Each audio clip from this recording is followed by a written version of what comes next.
we're going to talk about Donald Trump's continued assault on free speech. He has famously called himself the free speech president. Of course, those protections don't extend to Palestinian emancipation supporters. As we know, this administration is deeply Zionist, deeply anti Arab, deeply anti Muslim. And of course, Donald Trump himself has taken hundreds of millions of dollars from the Adelsons, not just Sheldon Adelson, who passed away a couple of years ago or whenever the fuck it was. I really don't care. But also Miriam Adelson, who contributed like $200 million or so to his campaign with the exclusive action of allowing Israel to finish their genocide, as well as allowing Israel to annex the West Bank. So we're going to take a look at an article published on The Guardian, not just here. This has been talked about pretty widely in the media, but there was a Columbia student here on a green card who has since been detained for his support of the Palestinian liberation movement. I almost called Marco Rubio Ricky Rubio. I'm sorry. No disrespect to Ricky Rubio. That was merely a misspeak. Rubio and Homeland Security confirm arrest of Palestinian activists who helped lead Colombia protests. Mahmoud Khalil was detained by ICE and is now being held in Louisiana despite having a green card. A prominent Palestinian activist who helped lead Columbia University's protests against Israel over the war in Gaza is evidently being detained by U.S. immigration authorities at a facility in Louisiana after his arrest, according to information from officials. A spokesperson for the U.S.'s Homeland Security Department, as well as the country's top diplomat, confirmed the arrest of Mahmoud Khalil, a graduate student at Columbia until this past December, who holds permanent U.S. residency. This is overtly fascist. This is brazenly fascist. The arrest and detainment of a peaceful protester on the grounds of them protesting a cause that you don't agree with is fundamentally authoritarian. There are, all across the country, pro-life protests, for example, peaceful pro-life protests that I don't agree with. That is not my view on abortion. That is not my view on women's bodily autonomy. But I believe that those people have the constitutionally given right to protest and have their views heard. It is the most American thing that you can do is go out, take to the streets, go to public institutions on, college campuses and whatever, and make your voice be heard. In a statement on Sunday to the Associated Press, a Homeland Security Department spokesperson, Tricia McLaughlin, said Khalil's arrest was made to support Donald Trump's presidential orders of, quote, prohibiting anti-Semitism. This is so, it's so contradictory because Candace Owens was just on Theo Vaughn's podcast spreading legitimate anti-Semitism. Ian Carroll was just on Joe Rogan's podcast spreading blatant anti-Semitism. Candace Owens, her shtick is that, Jews control the media and that the reason the Epstein files won't come out is because Mossad and the Israeli government have dirt on everybody in the State Department. Ian Carroll is a Holocaust denier. These people are actually anti-Semitic. The conflation of anti-Zionism to anti-Semitism is arguably the largest fallout from this discourse, because Zionism is not anti-Semitism. Zionism is to be anti-Zionist is to argue against Israel's expansion and, moreover, their genocide and slaughtering of the Palestinian people. The department alleged that Khalil's activism constituted, quote, activities aligned to Hamas. Trump's Secretary of State Marco Rubio also confirmed the arrest, adding on X, quote, we will be revoking the visas and or green cards of Hamas supporters in America so they can be deported. Khalil served as lead negotiator for the Gaza Solidarity encampment at Columbia University last spring. On Monday, an online tracker administered by the U.S.'s Immigration and Customs Enforcement indicated he was at LaSalle Detention Center near the central Louisiana community of Jena. The facility is operated by the private contractor GEO Group. This is in Update. Oh, no, it's not. Let me Continue. According to Zateo, which first reported on the arrest, Khalil's attorney did not immediately know where he was being detained. The same tracker showing Khalil in custody in Louisiana on Monday indicated on Sunday that he was at an immigration detention center in New Jersey. But when Khalil's wife, a U.S. citizen who was 8 months pregnant, attempted to visit him at the New Jersey center, she was reportedly told he was not there. Khalil was detained by ICE agents despite having a green card and therefore being a permanent U.S. resident. Khalil's attorney said ICE agents hung up the phone call during the detention when she asked if they had a warrant. The Gestapo, that's what they are.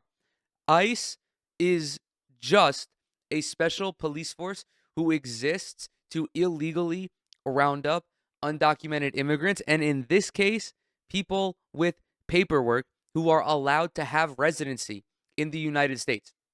There were cases, I believe it was in Miami, there was a natural-born U.S. citizen who was taken into custody when ICE did their raids. The fact, moreover, before we get lost on this point, because this is just so cowardly, they hung up the phone when they asked if they had a warrant.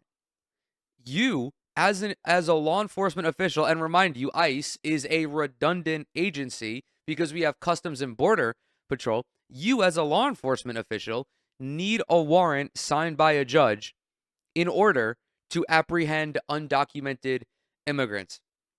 Tom Homan, whatever the fuck his name is, the orc-looking motherfucker whose Trump's borders are, he wanted to prosecute AOC for telling her constituents what their rights are. And one of their rights is that they don't have to acquiesce to the demands of an ICE agent if they don't have a warrant. This also extends to anybody who has the police come to their door and suspects them of wrongdoing. It doesn't matter if it's local police, if it's immigration police, if it's the FBI, they need a warrant. Although the FBI typically does. I don't want to say typically, but in most instances, like, the feds actually do their fucking job. But a lot of the times, local police won't have warrants. ICE won't have enforcement because it's another step. They have to go to a judge and have the judge fill out this paperwork, and they're just fucking lazy, and they don't want to do that. Quote, the Trump administration's outrageous detention of Mahmoud is designed to instill terror in students speaking out for Palestinian freedom and immigrant communities, said Jewish Voice for Peace in a statement on the arrest. Quote, this is the fascist playbook. We all must fiercely reject it, and universities must start protecting its students. Trump has vowed to target foreign students for deportations as well as, quote, agitators involved in protests on U.S. college and university campuses. The second Trump administration has made a specific focus on Columbia, recently announcing the cancellation of $400 million in grants over it claims the school isn't doing enough to combat anti-Semitism, which we are going to get to once we're finished with this article. A Zionist activist group, Batar USA, claimed credit for releasing Khalil's name to the Trump administration, praising his detention. The ADL League, which, by the way, would not condemn Elon Musk's Nazi salute, the Anti-Defamation League, the anti-Semitism nonprofit, wouldn't condemn Elon Musk's Nazi salute, has listed the group as a hate group, the only Jewish group on the list. Quote, this basic, it's also like, how fucking insidious are you for doxing this person to the president? This is nothing new either. There are a lot of pro-Zionist, pro-Israeli groups that actively just release the information of people who speak out against Israel and are critical of the Netanyahu government and just actively advocate for Palestinian liberation. Quote, this blatantly unconstitutional act sends a deplorable message that freedom of speech is no longer protected in America, said Murad Awude, president and CEO of New York Immigration Coalition, said in a statement on Sunday. Furthermore, Khalil and all people living in the states are afforded due process. Quote, a green card can only be revoked by an immigration judge, showing once again that the Trump administration is willing to ignore the law in order to instill fear and further its racist agenda. DHS must immediately release Khalil. The law and order president doesn't believe in law and order. He doesn't care for the judicial system. He doesn't care for due process. The The impact of AIPAC in our congressional system has eroded any sense of integrity and totally just burned all of the principles of these Congress people to the ground. These ghouls in the Senate and in the House of Representatives that have been bought and paid for by AIPAC will do whatever AIPAC beckons them to because they receive, forget tens of thousands, hundreds of thousands, and sometimes even millions of dollars from the most sinister lobbying group in the United States of America. The due process for immigrants, documented or not, was thrown out the window as soon as the Lake and Riley Act passed, which allows an undocumented person, or I'm pretty sure it extends to undocumented people only, but clearly no one in DC gives a fuck about this poor young man. But the Lake and Riley Act stripped undocumented immigrants of any autonomy. The mere accusation of a crime gets you deported. Now, obviously, as mentioned in this case, you can't just deport someone who is a green card holder, much like if there are natural born U.S. citizens who are apprehended for doing one of these protests. You can't just like deport them because where the fuck are you going to deport them to? Like their ancestors came over from fucking Germany in 1815. You're just going to send them back to Germany? No, that's not how this works. But for the Trump administration, this is the lowest hanging fruit possible because at the end of the day, this administration doesn't like immigrants in any capacity, whether they are naturalized, whether they have a green card like Khalil does, or whether they're undocumented. There are prominent people all throughout Trump's cabinet and all associated with Donald Trump who believe that immigrants are the reason for this country's deterioration. I mean, Tucker Carlson referenced Hitler when he said that, like, they're poisoning white blood, or I forget what the exact verbiage was. They feel that these people are vermin, when the reality is the deterioration of this country has nothing to do with immigrants. It has nothing to do with people protesting for Palestinian liberation. It is the fault of the billionaires and the ruling class. There's really no other way to cut it. 40, 50 years of neoliberalism, of deregulation, of tax cuts is the reason why you are still working for $7.25 minimum wage in Alabama. It's the reason why you're not able to join a union. It's the reason why you don't have adequate health care in the form of a single payer system. This is just merely a way to further the xenophobic agenda of the Trump administration. And I hope that the immigration judge that oversees this case recognizes the illegality of everything going on with this situation, because it is a fucking affront to justice. It is a disgrace to the legal system that this young man, that Mahmoud Khalil, is being treated in a manner like this for peacefully using or peacefully utilizing his First Amendment right. Now we're going to jump on over to that, the cancellation of aid from Colombia because they allegedly are not doing enough to combat anti-Semitism. And at least in regards to the Trump administration's view of it, they're not doing enough to combat anti-Semitism because they are not executing pro-Palestinian protesters on the spot. They are not sending them to the gulag. That is what the Trump administration wants. This article, courtesy of NPR, the Trump administration says it has canceled $400 million in federal grants and contracts to Columbia University over what it described as the school's failure to police anti-Semitism on campus. The cancellation was announced Friday in a joint statement from the DOJ, the Department of Health and Human Services, the Department of Ed, and the U.S. Grant Services Administration. The decision was carried out, the statement said, quote, due to the school's continued inaction in the face of persistent harassment of Jewish students. It's unclear what programs at the school may be affected by the cancellation. The statement said The funding pullback was, quote, the first round of action, and, quote, that additional cancellations are expected to follow. The government also said Colombia holds more than $5 billion in federal grant commitments. In a statement to NPR, a Colombia spokesperson said the school was reviewing the announcement and pledged to, quote, work with the federal government to restore Colombia's federal funding.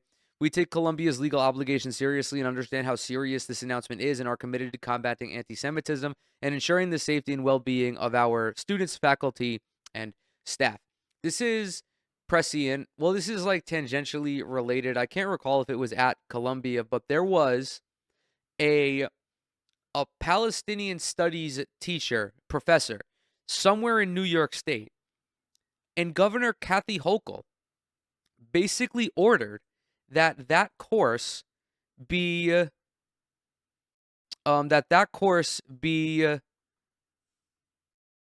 shuttered. Okay, yep. New York governor orders removal of Palestinian studies job posting at CUNY. Governor Kathy Hochul ordered the City University of New York to immediately remove a job posting advertising a Palestinian studies professor role at the state university system, Hunter College. This obviously not Columbia. CUNY is under the city's jurisdiction. It is a public university, but still, it's not about Palestine or Israel.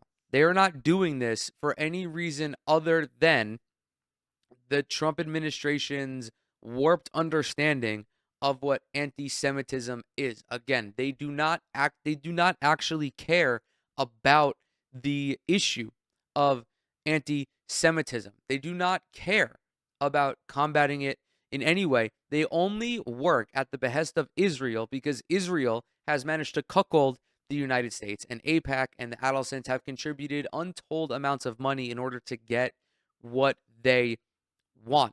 There is just no reason for this. The act of protesting a genocide, which has seen untold instances of war crimes being committed, multiple instances of collective punishment. Israel not allowing food, water, supplies, aid into Gaza. Israel killing women, children, and civilians for the last 16 months, but also during the ceasefire.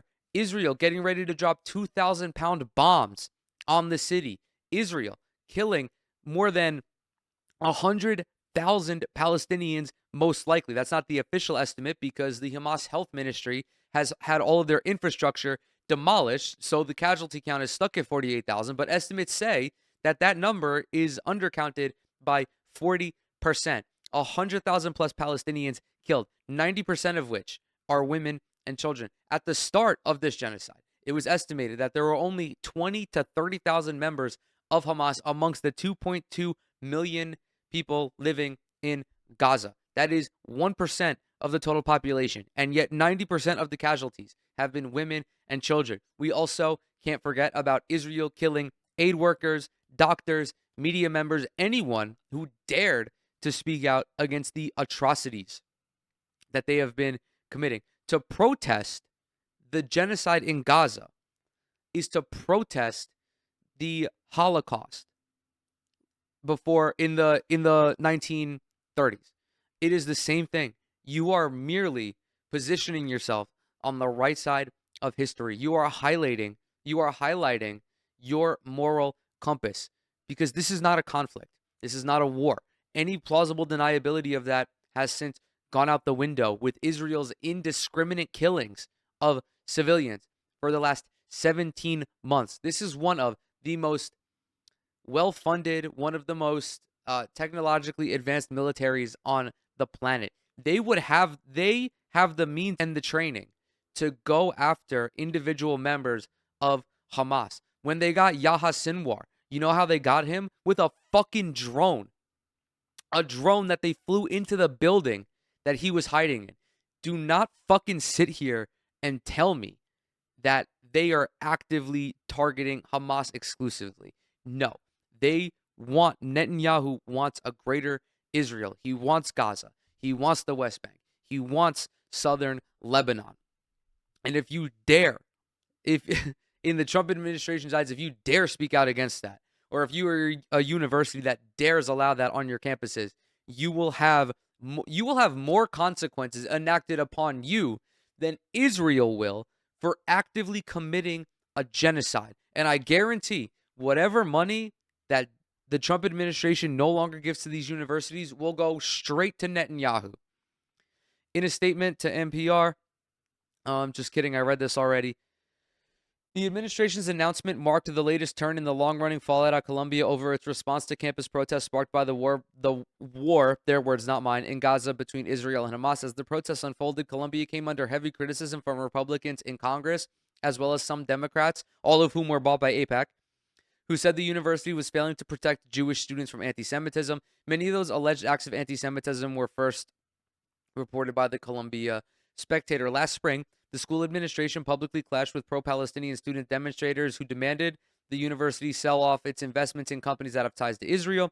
In April, as the protests continued, the university ultimately shifted all classes to remote only for the rest of the term. 4 months later, the university's president, Minouch Shafiq, resigned following a tenure that lasted little more than a year and was largely defined by the protests.